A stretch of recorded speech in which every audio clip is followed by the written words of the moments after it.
Israel dan Amerika Serikat telah menciptakan zona kematian bagi warga Gaza. Sebanyak ratusan warga Palestina yang kelaparan telah kehilangan nyawa akibat ditembaki tentara Israel saat hendak mencari bantuan. Mereka hanyalah warga sipil biasa, bukan Hamas dan tidak bersenjata.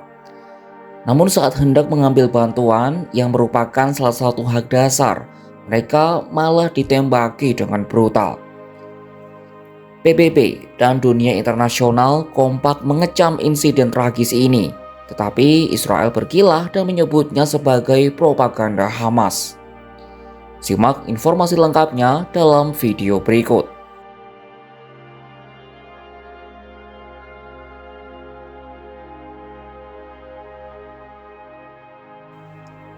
Satu-satunya cara warga Gaza mendapatkan bantuan kemanusiaan adalah pergi ke pusat distribusi bantuan yang dikelola oleh Yayasan Kemanusiaan Gaza atau GSF. GSF adalah organisasi buatan AS dan didukung Israel untuk memberi makan warga Gaza. Organisasi ini hadir untuk menggantikan Badan PBB untuk Pengungsi Palestina atau UNRWA yang disebut Israel disusupi Hamas tanpa memberikan bukti.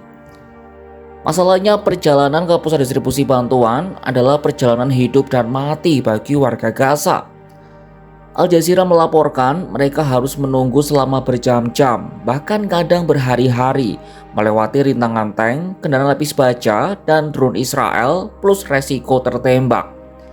Untuk dapat membayangkan sebesar apa resiko yang harus dihadapi, dengarkan penjelasan berikut. Warga Gaza diperbolehkan membawa kendaraan atau kereta dorong ke suatu titik tertentu dan setelah itu harus turun. Titik ini berjarak sekitar 1,5 km dari pusat distribusi.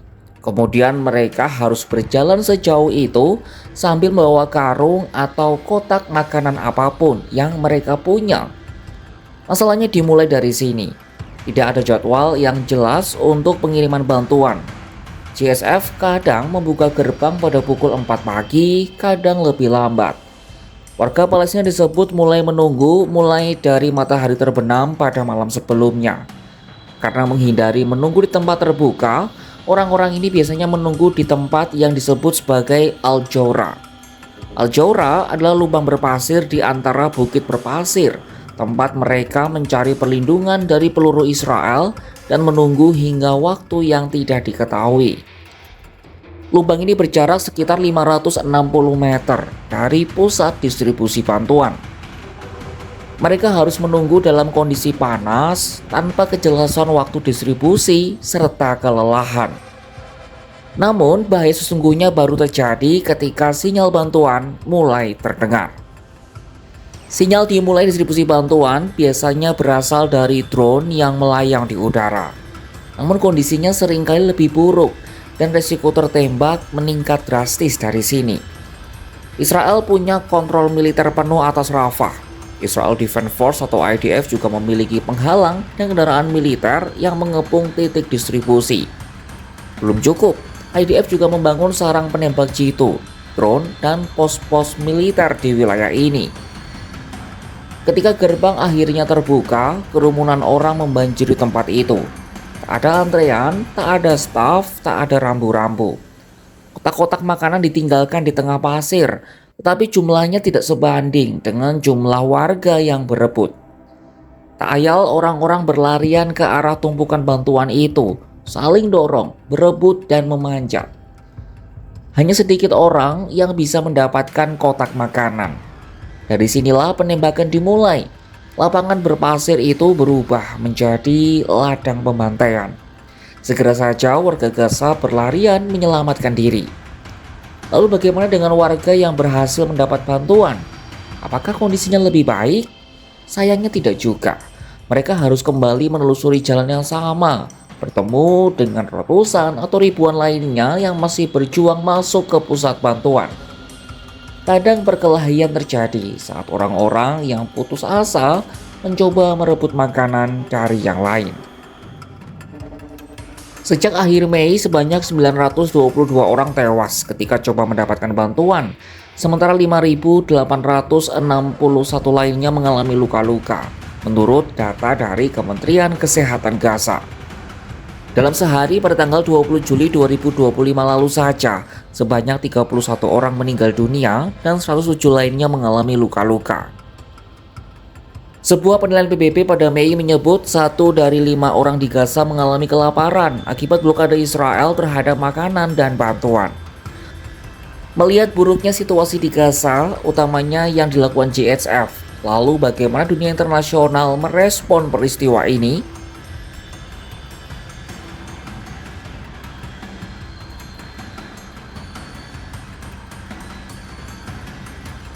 UNRWA menyampaikan kecaman keras terhadap distribusi makanan di Gaza.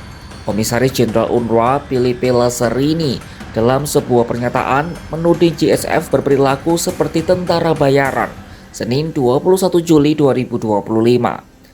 Lazzarini juga menggambarkan pengiriman bantuan tersebut sebagai jebakan maut yang sadis. Ia mendesak diakhirinya kekerasan dan pemulihan mekanisme bantuan internasional untuk kembali kepada PBB. Lembaganya ia sebut telah berpengalaman dalam penyaluran bantuan kemanusiaan skala besar dengan cara yang aman dan bermartabat. Kecaman terhadap distribusi bantuan kemanusiaan di Gaza juga diserukan dalam pernyataan bersama yang ditandatangani oleh Inggris dan 27 negara lainnya. Cara pengiriman bantuan Israel dikecam tidak manusiawi dan berbahaya. Penderitaan warga sipil Gaza juga disebut telah mencapai titik terendah. Di lain sisi, Kementerian Luar Negeri Israel menolak segala kecaman yang menyerang mereka, menyebutnya tidak sesuai dengan realitas di lapangan. Mereka malah balik menuduh Hamas menyebarkan kebohongan dan merusak distribusi bantuan, alih-alih menyetujui gencatan senjata baru dan kesepakatan pembebasan sandera. Zona kematian di Gaza bukan sekadar istilah, ia nyata, berwujud lubang pasir, peluru nyasar, dan kotak makanan yang diperebutkan nyawa. Atas nama bantuan, warga Gaza dipaksa memilih antara lapar atau peluru. Ironisnya yang menciptakan jalur penyelamatan ini justru mereka yang mengklaim membawa solusi. Dunia mengecam, PBB bersuara, tapi Israel bergeming. Di balik setiap truk bantuan ada tubuh yang tergeletak. Di balik setiap klaim kemenangan ada keluarga yang kehilangan. Perang ini bukan lagi soal strategi, tapi soal kemanusiaan yang dipertaruhkan setiap detik. Saksikan kabar lainnya hanya di kanal YouTube Kompas.com.